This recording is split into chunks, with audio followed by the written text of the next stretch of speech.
할렐루야! 할렐루야! 이제 광야의 식탁 55번째 시간이 돌아왔습니다.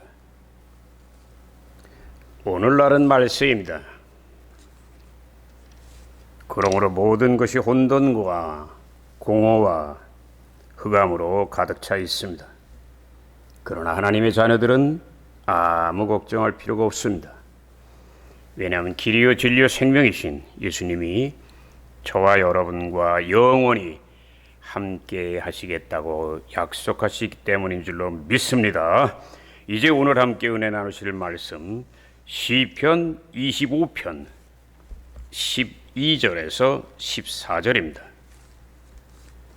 하나님 말씀 시편 25편 12절에서 14절 말씀입니다. 우리 함께 찾으신 줄 알고 함께 봉독해 올리겠습니다. 여호와를 경외하는 자 누구냐? 그가 택할 길을 그에게 가르치시리로다. 그의 영혼은 평안히 살고 그의 자손은 땅을 상속하리로다. 여호와의 친밀하심이 그를 경외하는 자들에게 있으며 그의 언약을 그들에게 보이시리로다. 아멘.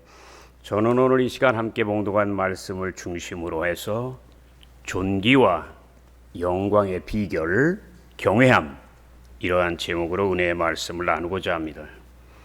성경에는 성도들이 사랑하는 귀한 단어들이 많이 기록되어 있습니다. 그 중에서 내가 가장 사랑하는 단어가 바로 경외함입니다. 그 이유는 경외함이라는 단어 속에 하나님을 기쁘게 하는 모든 믿음이 다 들어있어요. 그러므로 간단히 말하면 우리가 경외하기만 한다면 정말 성경의 모든 축복을 다 누릴 수 있다는 말씀입니다. 그러면서 성경은 하나님을 경외하는 성도에게 재물과 영광과 생명을 주시겠다고 약속하고 계십니다. 그러므로 저는 오늘 이 시간 경외하는 믿음은 도대체 어떤 것이고 경외할 때 어떤 복을 누리는가에 대해 살펴보므로 큰 은혜를 나누고자 합니다. 첫째로 하나님이 경외하는 믿음을 기뻐하시는 이유를 한번 알아보겠습니다. 구약 성경 역대기에는 남유다 왕들 중에서 하나님께 큰 영광을 돌린 왕들에 대한 기록이 있습니다. 그들은 솔로몬, 여호사밧, 히스기야 이런 인물들입니다. 그러나 하나님께서 그들을 놀랍게 축복하셨습니다. 우리는 그 사실을 그들의 삶이 존귀와 영광이 극에 달했다는 성경의 기록을 통해서 알 수 있습니다. 그런데 성경에서 하나님을 가장 경외하는 왕은 누구일까요? 바로 다윗입니다. 왜냐하면 그가 기록한 시편 안에 경외함이라는 단어가 무려 18번 기록되어 있기 때문입니다. 특별히 성경은 역대상 29장 28절에 이렇게 기록하기를 다윗이 늙도록 부요하고 존귀하였더라. 우리는 하나님께서 다윗을 얼마나 사랑하셨는지 성경 열왕기 상하 말씀을 통하여 쉽게 알 수 있습니다. 왜냐하면 북이스라엘과 남유다 이스라엘의 모든 왕들을 평가할 때에 그 판단의 기준이 바로 다윗이었기 때문입니다. 다시 말하면 왕들의 삶이 옳았느냐 옳지 않았느냐 하는 그 기준이 너 다윗처럼 살았냐 안 살았냐 거기에 따라서 결정된다는 말씀입니다. 근데 다윗의 경외함은 어떻게 생긴 걸까요? 성경을 자세히 보면 두 가지 원인이 있습니다. 하나는 하나님의 크신 은총을 다윗이 깨달았기 때문에 그렇습니다. 다윗은 원래 목동이에요. 그러나 18살 때 하나님이 그를 왕으로 기름을 부으십니다. 근데 다윗도 처음에는 그 은혜가 얼마나 큰 것인지 알지 못했어요. 근데 시간이 지날수록 그 깊이를 깨닫게 됩니다.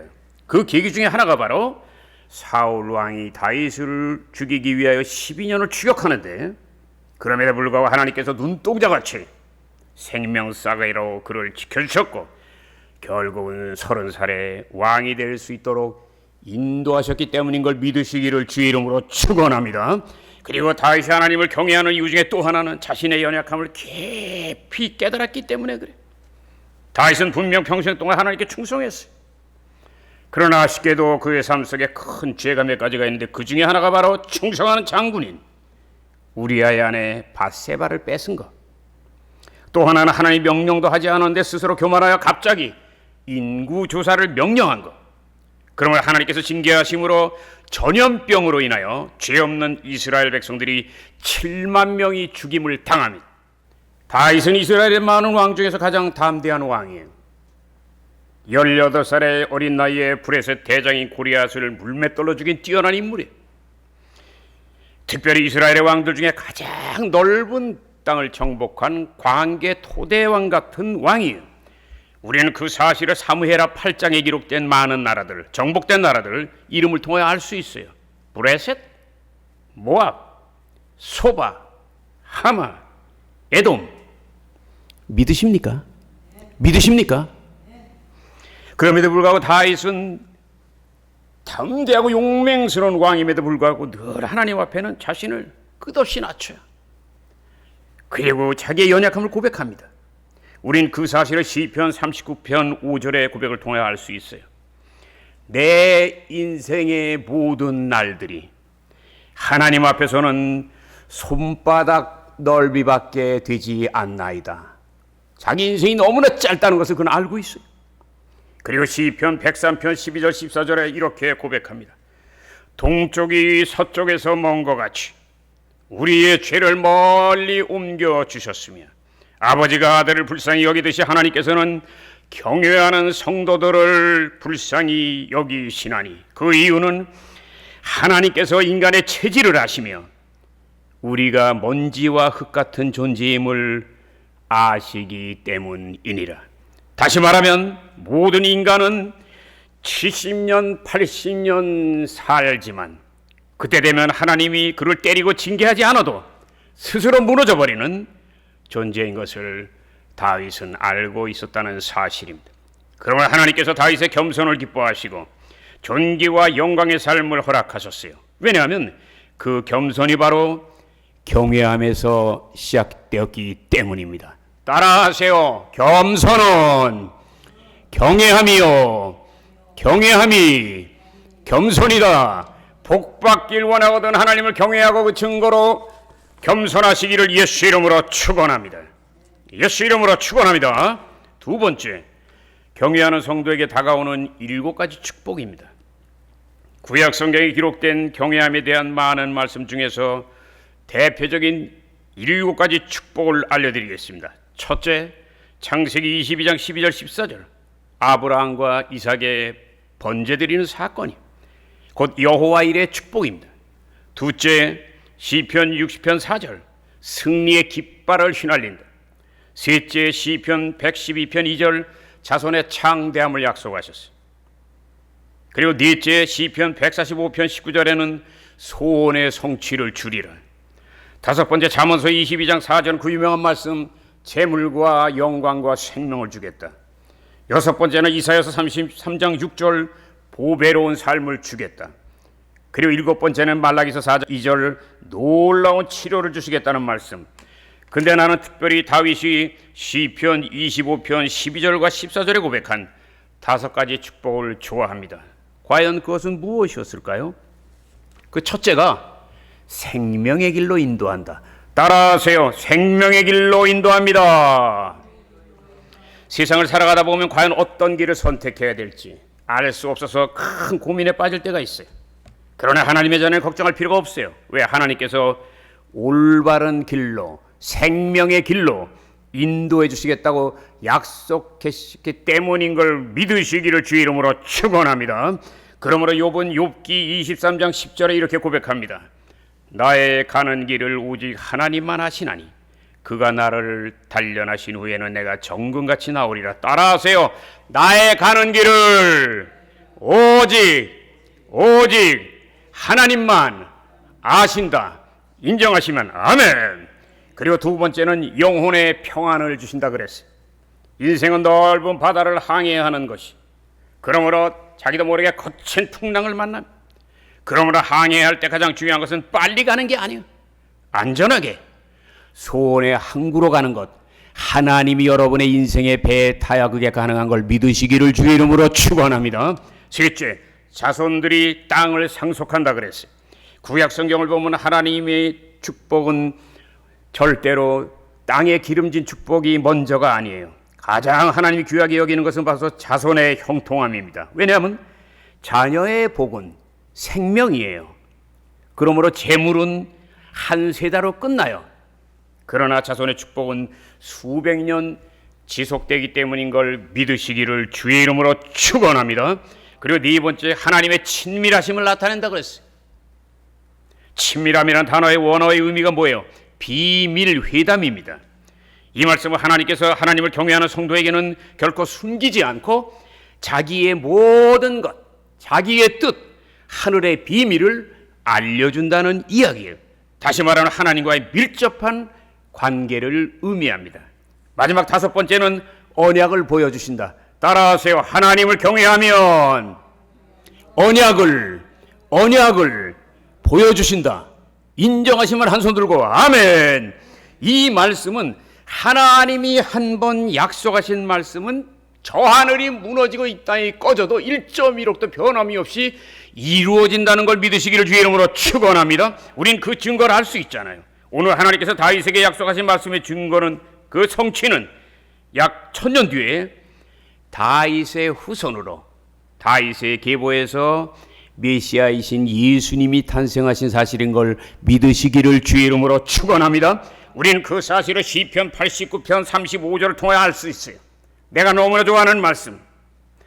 내가 나의 거룩함으로 한 번 맹세하였은즉, 내가 나의 거룩함으로 한 번 맹세하였은즉 다윗에게 내가 절대로 거짓말하지 않으리라. 다윗에게 내가 절대로 거짓말하지 않으리라. 그러므로 반드시 그 자손들을 해와 달처럼 내 앞에서 영원토록 견고하게 하리라. 다윗의 고백이 1000년 뒤에 예수님의 탄생으로 이루어졌듯이 여러분이 주의 말씀을 붙잡고 가면 여러분 생에 반드시 이루어질 걸 믿고 힘을 내시기를 예수 이름으로 축원합니다. 예수 이름으로 축원합니다. 삶이 고단하고 풍랑이 일어날 때 흔들리지 말고 불안해하지 말고 낙심하지 말고 하나님의 말씀만 단단히 붙잡고 나갈지어다. 끝으로 세 번째, 이제 나의 간증을 잠깐 말씀드리겠습니다. 나는 결코 하나님을 경외하는 사람이 아니에요. 어쩌면 그 반대의 삶을 살았던 사람입니다. 몰랐기 때문에. 근데 그럼에도 불구하고 참으로 놀랍고 기이하고 희한한 건 그 하나님이 나를 버리시지 않았다는 거예요. 아니, 버리다니 오히려 나를 귀하게 여기시고 내 인생에 깊이 개입하셨어요. 물론 그 강권적인 하나님의 사랑, 일방통행의 하나님의 사랑이 때로는 나를 피곤하기도 하고 말할 수 없는 부담이 되기도 했지만 나는 언제부턴가 그 하나님의 강력한 파도 같은 사랑을 받아들이기로 결정했어요. 그때부터 지금까지 주님이 허락한 은혜는 너무나 풍성하여 말로 표현할 수가 없어요. 끔찍한 교통사고에서 기적적으로 살아나게 하셨지. 젊은 아내를 보내주셔서 내 육신의 연약함을 채워주셨지. 세계 최대 교회에서 16년 심무하면서 많은 영적인 경험을 쌓게 했지. 아는 사람 한 사람도 없는 청주 아파트 15층에서 교회를 개척한 그 후에 25년을 하나님이 인도하여 주시고 2년 전에는 관주 성경 30년 묵상한 은혜를 감사하면서 전국 초교파 관주 성경 세미나를 서울에서 개최할 수 있는 영광을 허락하여 주셨습니다. 그러나 나는 내 인생의 주인이 결코 내가 아니라 바로 하나님이신 것을 시간이 지날수록 깊이 깨닫게 되고, 그러므로 정말 나의 나 된 것이 내 지식이나 은혜로 된 것이 아니라 하나님의 만극한 은혜로 됐다는 사도 바울의 고백처럼 하나님의 은혜를 감사하여 보답하기 위하여 오늘까지 충성하게 된 걸 믿으시기를 주의 이름으로 축원합니다.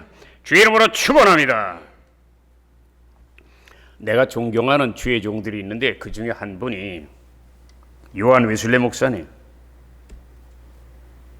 18세기 중병으로 무너져 내리던 영국을 복음으로 살리고 감리교단을 창설하신 목사님이세요. 그런데 어떻게 그가 평생 하나님을 경외하며 충성할 수 있었는가? 거기엔 분명한 계기가 있습니다. 목사님이 6살 때 아버님 목사님 교회, 거기 이제 사택에서 같이 살고 있었죠. 근데 사택에 큰 불이 나요. 근데 문제는 이 사택이 나무로 만들어져 있어요. 그러니까 불길이 순식간에 타는 거야. 근데 급히 가족들은 피신했지만 어린 6살짜리 웨슬레는 나오지 못한 거예요.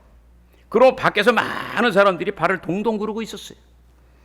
근데 그때 동네 주민 중에 한 남자가 사닥다리를 갖고 온 다음에 창문을 깨고 웨슬레를 구출합니다. 그날 어린 웨슬레는 죽음의 공포를 느꼈어요.